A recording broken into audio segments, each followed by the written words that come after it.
Well, good morning, YouTube. Here I am under quarantine, day 17. 3 miles underground with Gaylord. Anyway, I hope everybody's doing good. The title of this little video is, have I ever been scammed while living in the Philippines?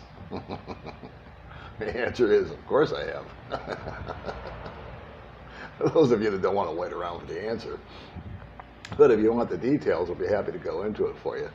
I guess that, I've got to temper the word scam a little bit. I have been scammed hard.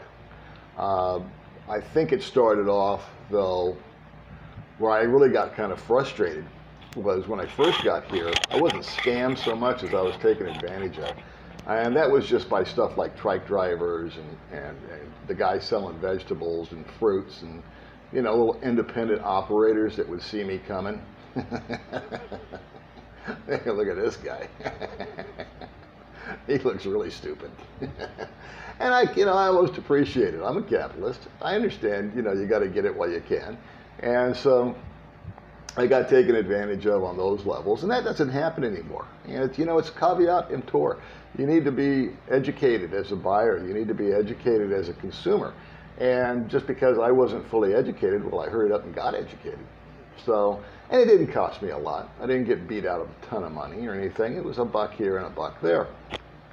The real scams can happen when it's not some little decision like to buy this or to buy that.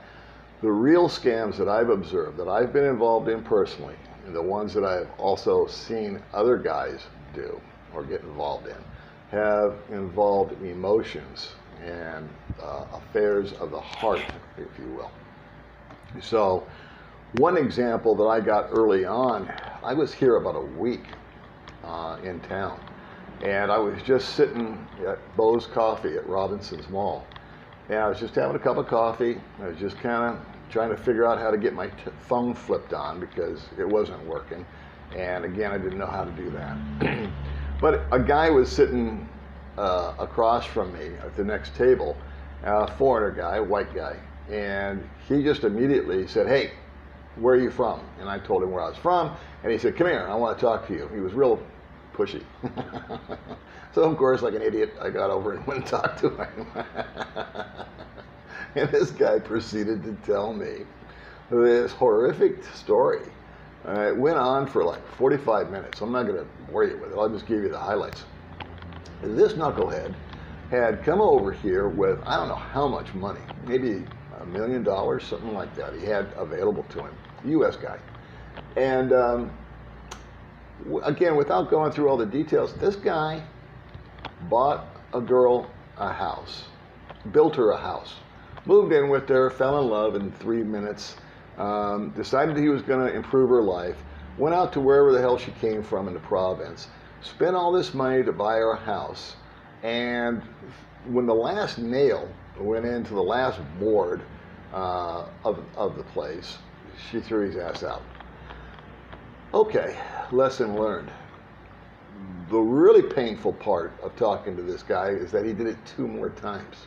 Right after her, he inked up again, met another little hottie, went out to her province, did it, got thrown out, did it a 3rd time, was explaining to me how little money he had left after investing all this money in all these girls.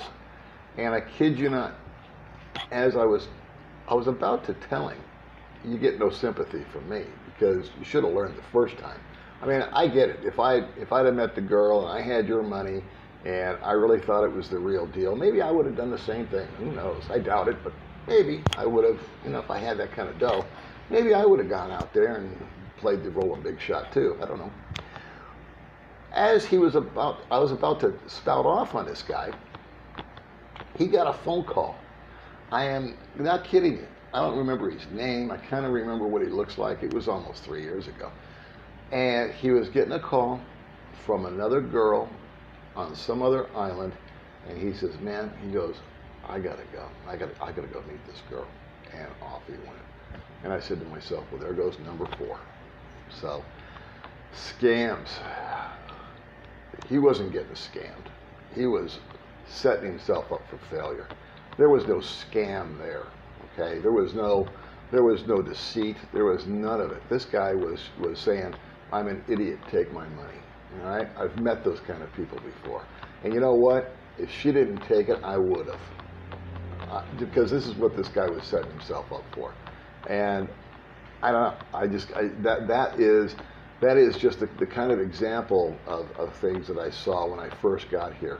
And I don't see it that much anymore, probably because I'm ingrained with guys that have got a little dirt under their nails. You know, they've got some skin rubbed off.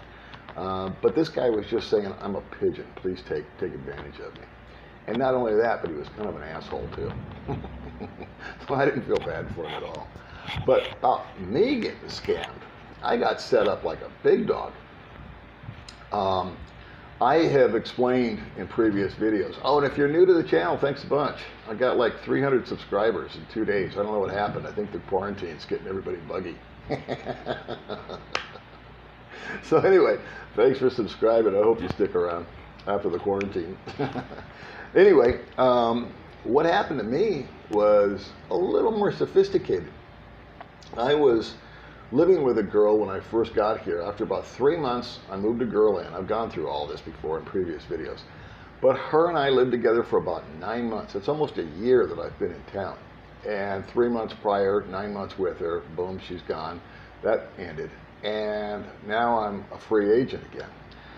And so there was one particular resto bar that we frequented quite a bit as a couple, because they played sports and they had rugby on, and I was in a league and she was in a league, and we did this and we did that. And so we were, you know, everybody there kind of knew my name kind of deal. And so did the staff. And so all names and places, direct references will be left out of this video. But that kind of paints the picture. There was a watering hole that I went to with my girlfriend. We frequented it quite a bit. I was friends with the owner, blah, blah, blah. So now I'm single, and that took about 47 seconds for that news to spread across Dumaguete. That's just how the jungle drums work out here. And it's nothing special about me, trust me. It's anybody and everybody. If something happens to a guy or a girl, especially something that has on the relationship level, well, that just is big news, and everybody's got a chicka about it and chatter chatter. And so I rolled into this this aforementioned watering hole, and was having lunch, and the staff, there's 3 or 4 girls working there, said, "Wow, what happened? What's going on?" And I explained to them, "Well, you know, we were this, we were that." And they just kind of dropped it. Okay. And I left. Frequented the place occasionally here, occasionally there. And about the 3rd or 4th time that I went in to have lunch or a beer or watch TV or whatever we were doing that day, the conversation got amped up quite a bit as to my singleness. And why didn't I have a new girlfriend yet? And what was going on? And blah, blah, blah, blah, blah. And I just told them, I said, you know, well, and I was being flip. They had asked me these questions the previous times I came in. And I was answering, well, I just want to be single for a while. I'm not rushing into anything. I'm not that interested. And so they just let it go. And then the 3rd or 4th time that I was in there, and of course they asked me the same redundant question: have you met anybody? Are you interested? Are you going to do this? Are you going to do that? And I was just being flip, and I said, well, nobody loves me. I'm fat and ugly. Nobody wants me. And almost immediately they said, well, so-and-so likes you. And almost threw this girl over the bar at me. And she was an individual that I always found to be attractive, cute, someone that I would be interested in getting to know. And all of a sudden we were just kind of like slammed together. I didn't know anything about her. I just knew that she was attractive. And so the next thing I know, we're kind of on this setup deal. And I'm really happy about it because, you know, it had been about a month or so since I'd been with my previous girlfriend. I hadn't met anybody since. I hadn't really been looking. But I was starting to get the inkling that it was time to maybe get back in the game, and boom, all of a sudden this massive opportunity gets presented to me. And of course, I bit.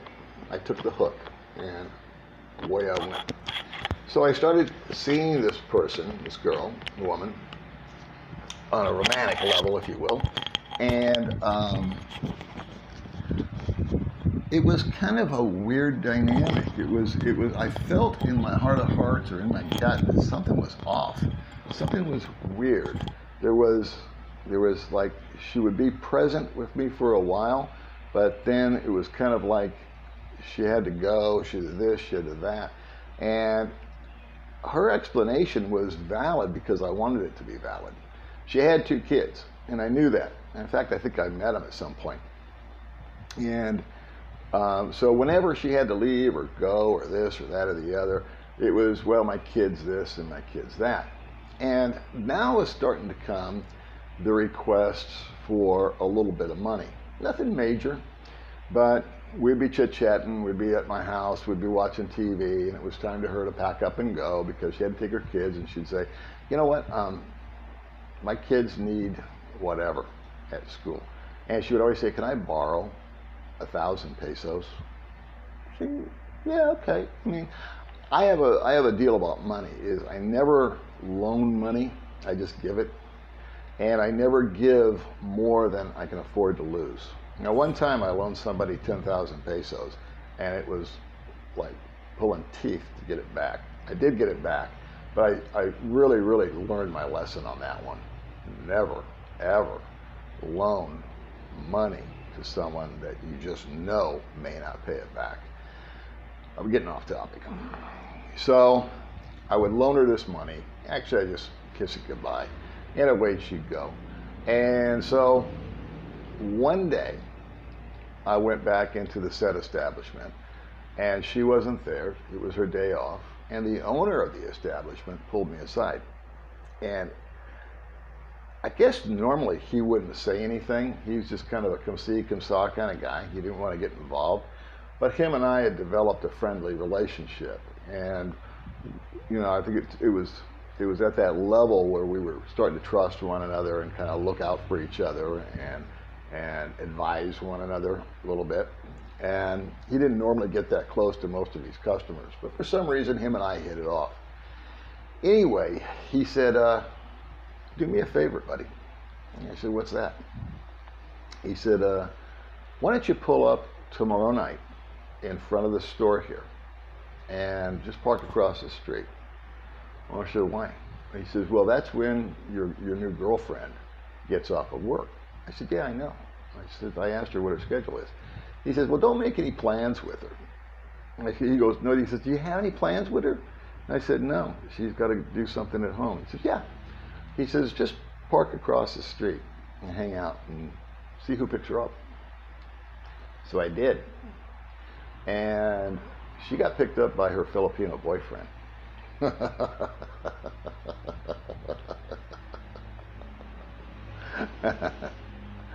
Lesson learned, right? So the whole part of that little scam was that it wasn't just her, but it was her friends that kept the illusion alive. I mean, it wasn't one girl, it was 3.